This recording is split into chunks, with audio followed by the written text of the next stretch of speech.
What's up, guys? This is your host, JP.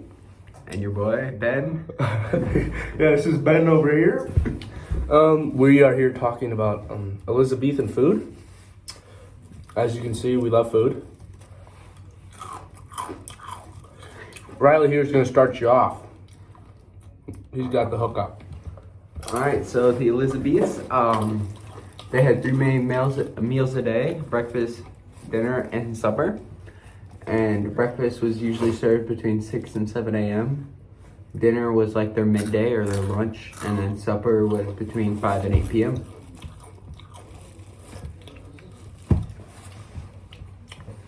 Well, this very common theme in the Elizabethan era for food was there was a very great divide between the rich and the peasants, where the rich were able to have things such as beef, pork, lamb, mutton, bacon, veal, deer, fancy fowl such as peacock, swan, and goose.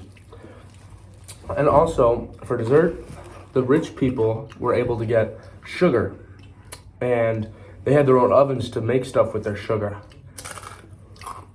Which the poor did not.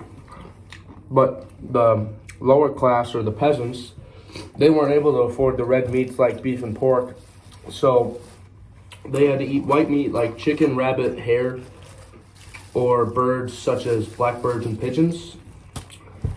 They also did have vegetables, Fruit baskets.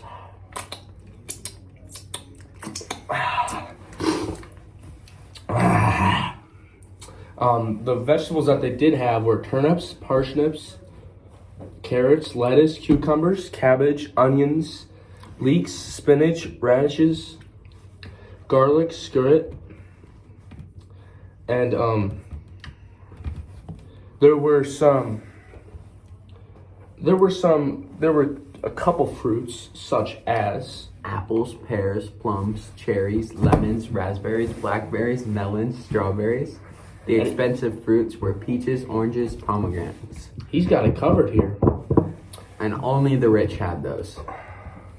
Well, also, during the time there were a lot of housewives and women that were cooking the food in the kitchen, and well, the rich, they were able to have their own ovens, but people with the peasants, like the peasants, could not have their own kitchen or like their own oven because they couldn't afford it. So there were these things called communal ovens. So pretty much the entire community could use them if they wanted to, but it's kind of unsanitary. I mean, if you want to but whatever. That was their choice. Should we talk about the little rap we're gonna do? Well, before we did this, there was gonna be a little rap that was gonna strike the show. So we can always give you a little snippet of it. We get a little snippet. You have to bring up the beat. Oh, okay, yeah. Now let's start at 30 seconds. All right. I guess you guys are getting a sneak peek. Riley's gonna take it home for you. Nothing tastes better than food. Nothing tastes better. Nothing tastes better than food. Nothing tastes better. Yeah.